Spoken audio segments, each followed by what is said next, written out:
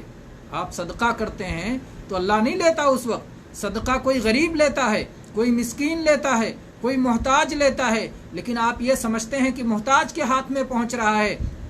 آپ کو اس بات کا یقین ہونا چاہیے کہ محتاج کے ہاتھوں میں آپ نے دیا ہے، لیکن یہ اللہ کے مبارک ہاتھوں میں پہنچا ہے، اللہ تبارک و تعالیٰ اسے لے رہا ہے، اور اللہ جیسا کریم جو کچھ لیتا ہے اس کا کئی گنا عطا کر کے دیتا ہے، اللہ تبارک و تعالیٰ اسے بڑھا کر کے دیتا ہے، فراواں کر کے دیتا ہے۔ اللہ تبارک و تعالیٰ کوئی کمی نہیں کرتا بلکہ بڑھاتا ہے، اضافہ کرتا ہے، جیسا کہ ایک اور آیت میں اللہ نے فرمایا یمحق اللہ الربا ویربی الصدقات، اللہ تبارک و تعالیٰ سود کو مٹاتا ہے اور صدقہ کو بڑھاتا ہے۔ سود کیوں لیتے ہیں؟ لالچی لوگ، حریص لوگ، اللہ اور اس کے رسول کے نافرمان لوگ سود وصول کرتے ہیں اپنے اصل سرمایے پر۔ کیوں؟ اس طرح وہ اپنے مال کو بڑھانا چاہتے ہیں۔ اللہ تبارک و تعالیٰ ان کے مال کو مٹا دیتا ہے، اس سے برکت کو ختم کر دیتا ہے۔ سود لے کر کے گنتی میں سمجھتے ہیں کہ بڑھ گیا، لیکن ایسی ایسی آفتوں میں مبتلا ہو جاتے ہیں، اپنے اندر آفت میں، اپنی جسمانی آفت میں، مال کے آفت میں، تجارتی بلاؤں میں، اور دشمنیوں میں، اور مقدمات میں، اور کورٹ اور کچہری کے چکروں میں، اور اسی طرح سے اسپتال کے چکروں میں، اور اسی طرح سے علاج کے چکروں میں، اور نہ جانے کن کن مصیبتوں میں کیسے کیسے گھر جاتے ہیں کہ وہ مال جو انہوں نے سود سے کمایا ہوا رہتا ہے نہ اس سے کھا پاتے ہیں، نہ اس سے لذت اٹھا پاتے ہیں، نہ اس سے آرام و راحت ملتی ہے، نہ اس سے دل کا سکون ملتا ہے، کچھ نہیں ملتا، اللہ مٹا دیتا ہے۔ یمحق اللہ الربا، اللہ تعالیٰ سود کو مٹا دیتا ہے، ویربی الصدقات، اور صدقات کو بڑھاتا ہے۔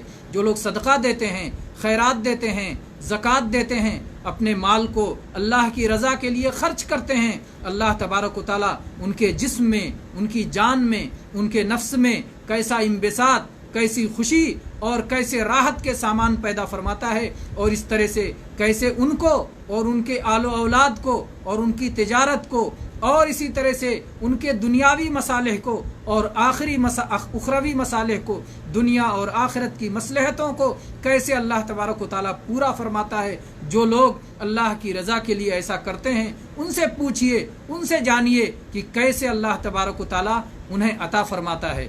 یہ تجربہ آپ خود اپنے آپ پہ کر کے دیکھیے، تجربہ کرنے کے لیے نہیں بلکہ یقین ہے کہ ایسا ہو کے رہے گا۔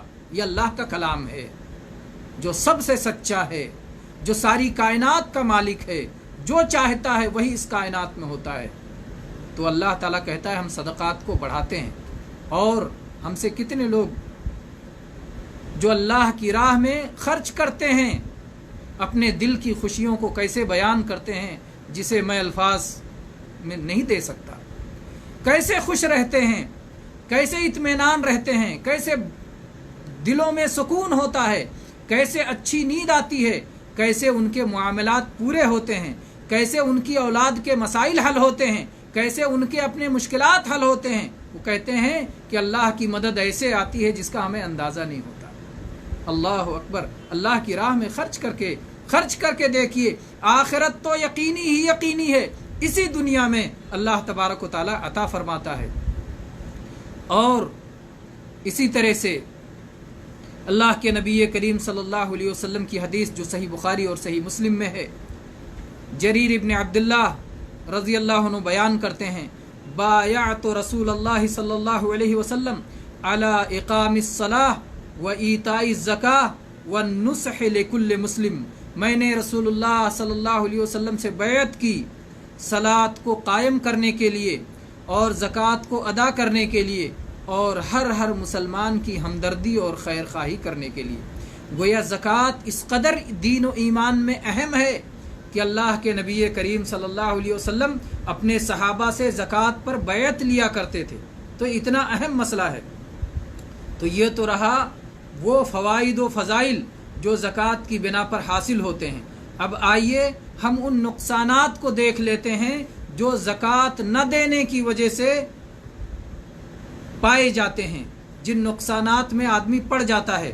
چنانچہ قرآن پاک میں اللہ تبارک و تعالیٰ نے ارشاد فرمایا، والذین یکنزون الذہب والفضہ ولا ينفقونها فی سبیل اللہ فبشرہم بعذاب علیم یوم یحمى علیہا فی نار جہنم فتکوی بها جباہہم وجنوبہم وظہورہم ھذا ما کنزتم لانفسکم فذوقوا ما کنتم تکنزون۔ اللہ تعالیٰ فرماتا ہے کہ جو لوگ سونے اور چاندی کو خزانہ بنا بنا کے رکھتے ہیں، اپنی تجوریوں میں سمیٹ کے رکھتے ہیں اور اسے اللہ کی راہ میں خرچ نہیں کرتے، تو انہیں دردناک عذاب کی خوشخبری دے دیجیے۔ عذاب کی بھی خوشخبری ہوتی ہے کہ بدخبری ہوتی ہے۔ یہ طنز ہے کہ تم سونے اور چاندی کو سمیٹ کے سینت کے کیوں رکھ رہے ہو؟ تاکہ تمہیں خوشخبری ملے۔ تو تمہیں کوئی اچھی خوشخبری ملنے والی نہیں ہے، تمہیں جہنم کی بدترین خوشخبری ملنے والی ہے۔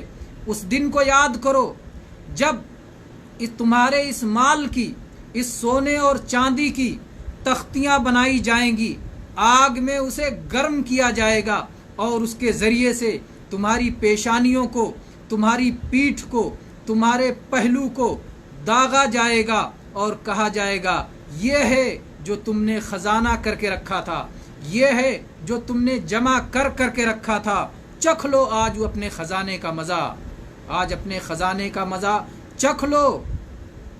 تو میرے بھائیو، اللہ کی پناہ اس بدترین عذاب سے کو جو زکوٰۃ نہ دینے والوں کے لیے ہے۔ اللہ کے نبی کریم صلی اللہ علیہ وسلم نے فرمایا ہے کہ جس میں سے زکوٰۃ ادا کر دیا جائے وہ کنز نہیں ہوتا۔ کنز تب رہتا ہے جب زکوٰۃ نہ دیا جائے۔ آپ زکوٰۃ ادا کرتے رہیں، آپ کے پاس کتنا مال ہو جائے، وہ کنز نہیں ہے جس پر سزا ہوگی۔ ایک آدمی کے پاس 40 لاکھ ہیں، 40 لاکھ کا سونا، 40 لاکھ میں 1 لاکھ ایک تھوڑی سی مقدار ہے نا، 39 لاکھ اللہ تعالیٰ کہتا یہ تمہارے لیے 1,40,000 میں سے ایک صرف اللہ کے لیے خرچ کر دو، یہ پورا 39 لاکھ مزے سے کھاؤ پیو، گھر بناؤ، سواری لو، عیش کرو، مزے کرو، تمام حلال لذتیں جو اللہ نے تمہارے لیے مہیا کی ہیں ان حلال لذتوں سے فائدے اٹھاؤ۔ 39 لاکھ میں ایک بڑی رقم ہے، اللہ نے اس میں کوئی بس جو 40واں حصہ ہے دے دو زکوٰۃ۔ تو اللہ تعالیٰ نے کہا کہ جو لوگ اللہ کا یہ تھوڑا سا حصہ، یہ 40واں حصہ یہ زکوٰۃ نہیں دیتے اور اس کو بھی سمیٹ کے رکھنا چاہتے ہیں، خزانہ بنا کے رکھنا چاہتے ہیں، تو یہ سزا ہوگی ان کی کہ اس کی تختیاں بنائی جائیں گی اور اسے آگ میں گرم کر کے ان کے چہروں کو، پیشانی کو، پہلو کو، پیٹھ کو داغا جائے گا اور کہا جائے گا لو چکھو جو تم خزانہ بنایا کرتے تھے۔ اسی طرح سے اللہ تبارک و تعالیٰ نے فرمایا وَلَا يَحْسَبَنَّ الَّذِينَ يَبْخَلُونَ بِمَا آتَاهُمُ اللَّهُ مِنْ فَضْلِهِ هُوَ خَيْرًا لَهُمْ بَلْ هُوَ شَرٌّ لَهُمْ سَيُطَوَّقُونَ مَا بَخِلُوا بِهِ يَوْمَ الْقِيَامَةِ کہ وہ لوگ جو بخیلی کیا کرتے ہیں اللہ کے عطا کیے ہوئے فضل میں، دیا ہوا کس کا ہے؟ اللہ کا ہے، اللہ دینے والا۔ تم نے اپنے قوت بازو سے، اپنی عقل سے، اپنی پلاننگ سے، اپنے منصوبہ بندی سے حاصل نہیں کیا ہے، ورنہ دیکھو ذرا دنیا میں نظریں دوڑا کے کتنے لوگ ہیں جو تم سے زیادہ ہوشیار ہیں لیکن تم سے گئے گزرے ہیں، جتنا مال تمہارے پاس ہے ان کے پاس نہیں ہے۔ کتنے لوگ ہیں جو تم سے زیادہ اچھی پلاننگ کر لیتے ہیں لیکن ان کے پاس تمہارے جیسا مال نہیں ہے۔ کتنے لوگ ہیں جو تم سے زیادہ طاقتور ہیں لیکن ان کے پاس تمہارے جیسا مال نہیں ہے۔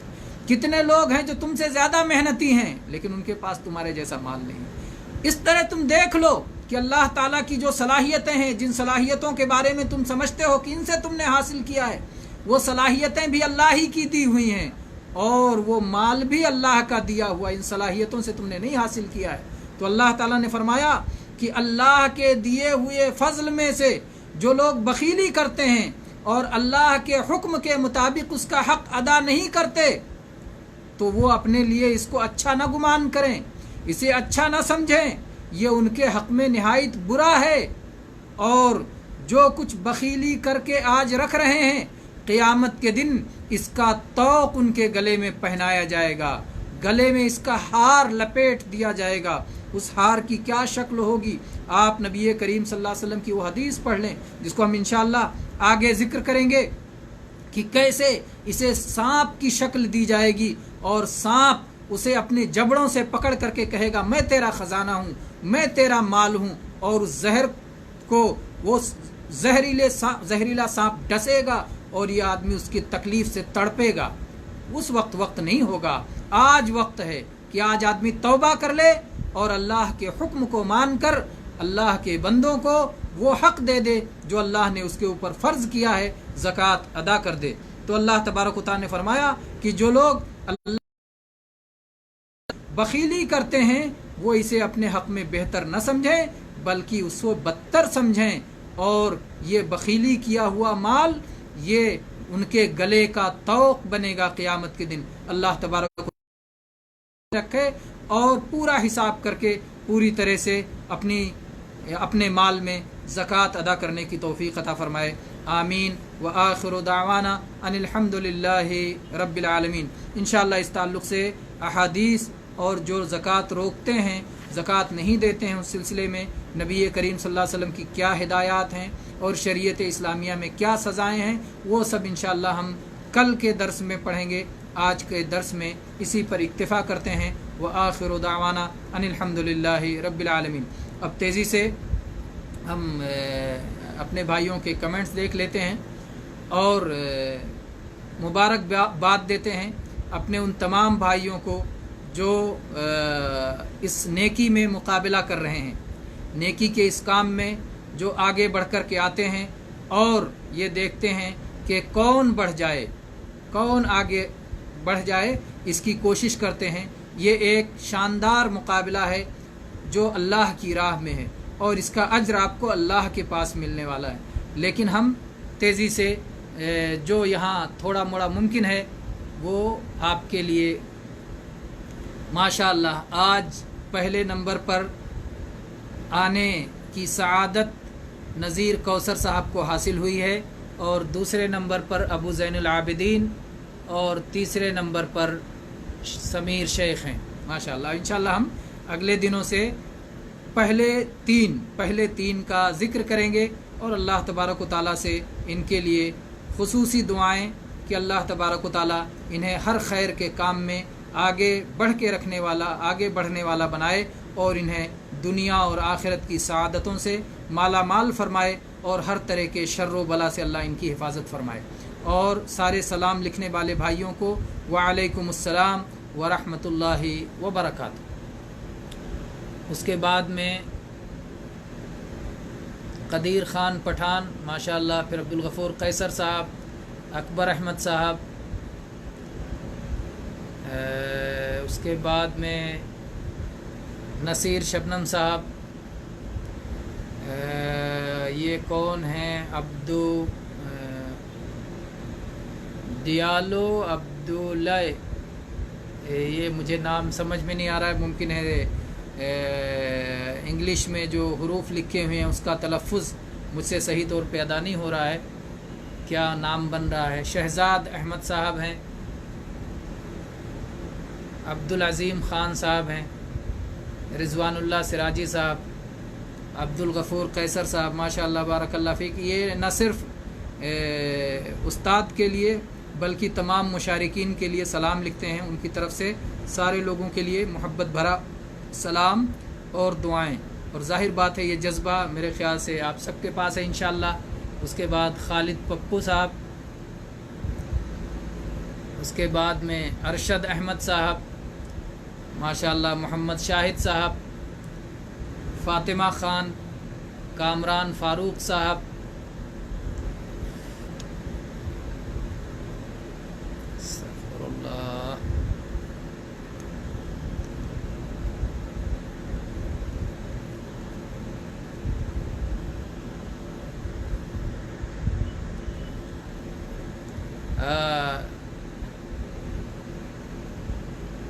کامران فاروق صاحب ہیں۔ اس کے بعد میں نذیر کوثر صاحب نے کچھ لکھا ہے، شیخ زکوٰۃ کے فائدے اور نقصانات بہترین انداز میں بتائیں، جزاک اللہ خیر۔ قیصر صاحب لکھ رہے ہیں میں تو 10 منٹ پہلے ہی آ جاتا ہوں، میں آپ کا نوٹیفیکیشن 2 منٹ بعد ملا۔ جی ہاں، نیٹ کی تیزی اور اس سے فرق پڑتا ہے، کہیں نیٹ کی لائن تیز رفتار ہوتی ہے اور کہیں دھیمی ہوتی ہے، کبھی جلدی پہنچ جاتی ہے۔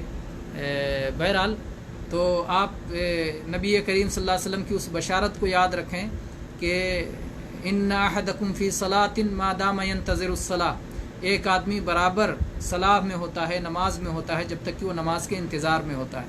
تو اگر آپ اللہ اور اللہ کے رسول صلی اللہ علیہ وسلم کے فرامین، ان کے کلام اور ان کی تعلیم سیکھنے کے انتظار میں ہیں، تو گویا برابر آپ تعلیم ہی میں ہیں، اور آپ انشاءاللہ خیر کی مجلسی میں ہیں، اس کے اجر سے آپ کبھی محروم نہیں ہوں گے۔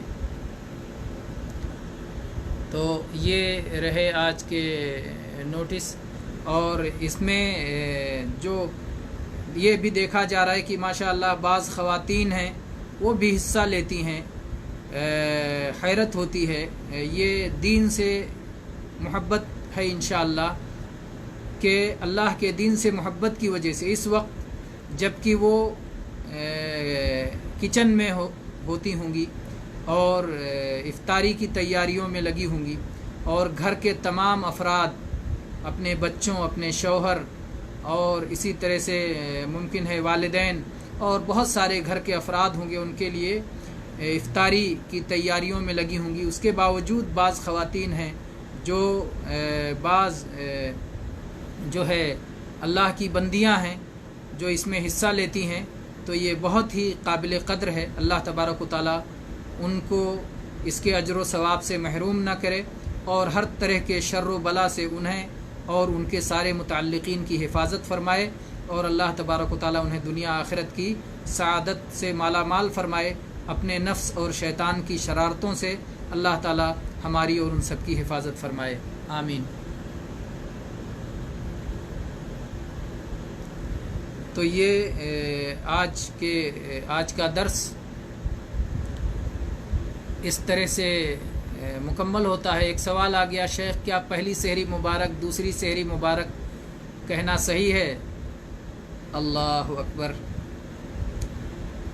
اصل میں لوگوں کے یہاں ذہنی خلا موجود ہے، لوگ دین کا کام کرنا چاہتے ہیں لیکن انہیں معلوم نہیں کہ کیا کریں، تو جو سمجھ میں آتا ہے کر لیتے ہیں۔ میرے بھائیوں، ہم سب کو اپنی ذمہ داری یاد رکھنا چاہیے، سنتوں کو عام کریں تاکہ یہ بدعتیں مٹ جائیں۔ سحری کے وقت سحری مبارک بھیجنے کے بجائے استغفار کی چیزیں بھیجیں کہ اللہ سے معافی طلب کرو، یہ تیسرا پہر ہے، اللہ دنیا کے آسمان پہ تم سے قریب ہو گیا ہے، دنیا کے آسمان پہ نزول کیا ہوا ہے، اور اس وقت اللہ کہہ رہا ہے کہ مانگو میں دوں گا، سوال کرو میں عطا کروں گا۔ اللہ اکبر۔ نبی کریم صلی اللہ علیہ وسلم کی عظیم الشان حدیث رات کے تیسرے پہر کے بارے میں کہ جب ہمیں اللہ سے استغفار کرنا چاہیے، توبہ کرنا چاہیے، دعائیں کرنا چاہیے، تو ہم سحری مبارک اپنی طرف سے ایک دین کا نیا مسئلہ بنا کر شیطان کو خوش کر رہے ہیں۔ کتنے افسوس کی بات ہے، کتنے دکھ کی بات ہے۔ میرے بھائیوں، دین کا صحیح علم رکھنے والے میرے بھائیوں، دین کو، سنت کو عام کرو، بدعتوں سے روکو، توحید کو سکھلاؤ، کفر اور شرک کو سکھلاؤ کہ لوگ ان سے بچیں، سنت کو سکھلاؤ تاکہ سنت پہ چلیں، بدعت کو بتاؤ تاکہ بدعت سے بچیں۔ اللہ کے نبی کریم صلی اللہ علیہ وسلم کے زمانے میں دین مکمل ہو چکا ہے، اب اس میں کسی اضافے کی گنجائش نہیں ہے۔ تو لوگوں کے پاس چونکہ صحیح دین نہیں ہے، دین کا صحیح علم نہیں ہے، وہ کچھ کرنا چاہتے ہیں، تو جب صحیح چیزیں میسر نہیں ہیں تو غلط کام کر رہے ہیں۔ تو اس لیے صحیح منہج ہمیں بتانا چاہیے، قرآن پاک کی نشر و اشاعت کریں، نبی صلی اللہ علیہ وسلم کی احادیث کی نشر و اشاعت کریں، صحیح دعاؤں کی نشر و اشاعت کریں۔ یہ کیا ہے جمعہ مبارک، سحری مبارک اور 27ویں مبارک اور افطاری مبارک؟ اللہ اکبر۔ صحابہ کرام جب ایک دوسرے سے ملتے تھے تو کہتے تھے آؤ تمہیں ہدیہ دیتا ہوں، تحفہ دیتا ہوں۔ کیا ہدیہ تحفہ دیتے تھے؟ کہتے تھے کہ اللہ کے نبی کریم صلی اللہ علیہ وسلم نے ایک بار ایسے فرمایا، حدیث سناتے تھے، یا اسی طرح سے قرآن پاک کی تلاوت کرتے تھے۔ جب دو صحابہ کرام آپس میں ملتے تھے تو سورۃ العصر کی تلاوت کرتے تھے، اور سورہ عصر سنائے بغیر ایک دوسرے سے الگ نہیں ہوتے تھے۔ کہتے تھے اعوذ باللہ من الشیطان الرجیم، بسم اللہ الرحمن الرحیم، والعصر ان الانسان لفی خسر الا الذین آمنوا وعملوا الصالحات وتواصوا بالحق وتواصوا بالصبر۔ اور صحابہ کرام آپس میں ایک دوسرے سے کہتے تھے تعالوا نؤمن ساعہ، آؤ تھوڑی دیر ایک گھڑی کے لیے اپنے ایمان میں اضافہ کریں۔ تو وہ ایمان میں اضافہ کے لیے کیا کرتے تھے؟ قرآن کی تلاوت کرتے تھے، نبی کریم صلی اللہ علیہ وسلم کی حدیث ایک دوسرے کو سنتے سناتے تھے۔ تو جب ہمارے پاس چونکہ کوئی آیت یاد نہیں ہوتی، کوئی دعا یاد نہیں ہوتی، کوئی حدیث یاد نہیں ہوتی جو ہم دوسرے کو بطور ہدیہ دے سکیں، تو کہتے ہیں چلو سحری مبارک کہہ دو اور افطاری مبارک کہہ دو اور جمعہ مبارک کہہ دو۔ تو اصل یہ ہے کہ ہمیں سنتوں کا علم نہیں ہے۔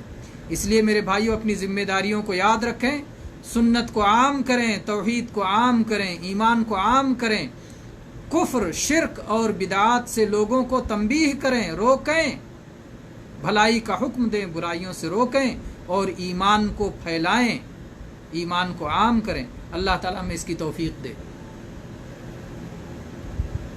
راشد خان صاحب جڑے ماشاءاللہ، اور کوئی سوال اس کے بعد میں آج میں 3 بجے ایک گاؤں میں گندم لینے گیا تھا، اگر گندم تلوانے لگتا تو لیٹ ہو جاتا، اس لیے میں گندم ان کے ذمے لگا کر واپس آ گیا، ورنہ میری غیر حاضری لگ جاتی۔ اللہ تبارک و تعالیٰ قبول فرمائے، اور اللہ تبارک و تعالیٰ آپ کے معاملات کو آسان کر دے۔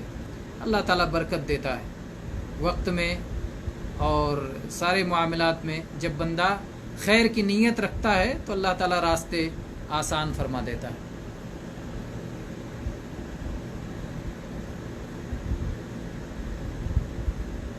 میں تو اپنے کلب کی طرف سے روزانہ سحری کی مبارکباد دیتا ہوں۔ نہیں، روزانہ آپ سحری کی مبارکباد دینے کے بجائے آپ سحری یاد دلا دیا کیجیے کہ اگر کسی نے نیت نہ کی ہو تو پختہ نیت کر لے، یہ یاد دلا دیجیے، اور یہ یاد دلا دیجیے کہ یہ سہ پہر کا نہایت مبارک وقت ہے، اس وقت دعائیں قبول ہوتی ہیں، اللہ سے دعائیں کیجیے، اور انہیں خوشخبری ہی دینا ہے تو کہیے کہ اللہ کی توفیق پر شکر ادا کریں کہ اللہ نے انہیں رمضان عطا کیا ہے، اس پر وہ اللہ کا شکر ادا کریں، اور اللہ نے صحت دی ہے کہ وہ اللہ تعالیٰ کی عبادت کر پا رہے ہیں، سحری کھا کے صوم رکھ پا رہے ہیں، تو ان سب چیزوں پر انہیں خوشخبری دیجیے، اور خیر کی خوشخبری دینا جائز ہے۔ تو آپ وہ صورتیں اپنائیے جس میں بدعت ہونے کا کم سے کم خدشہ ہے، ورنہ صحابہ کرام بھی ایک دوسرے کو سحری اور افطاری کی مبارکباد دے سکتے تھے، لیکن ایسا کسی سے ثابت نہیں ہے، اس لیے اس کے بدعت ہونے کا خطرہ ہے، اور اس کے مقابلے میں ہمارے پاس صحیح چیزیں بہت ہیں، تو ہم صحیح چیزوں کو اختیار کریں اور غلط چیزوں سے اپنے آپ کو دور رکھیں۔ واللہ تعالی عالم، وصلی اللہ علی نبینا وسلم۔ اقول قولی ھذا واستغفر اللہ لی ولکم من کل ذنب فاستغفروہ انہ هو الغفور الرحیم۔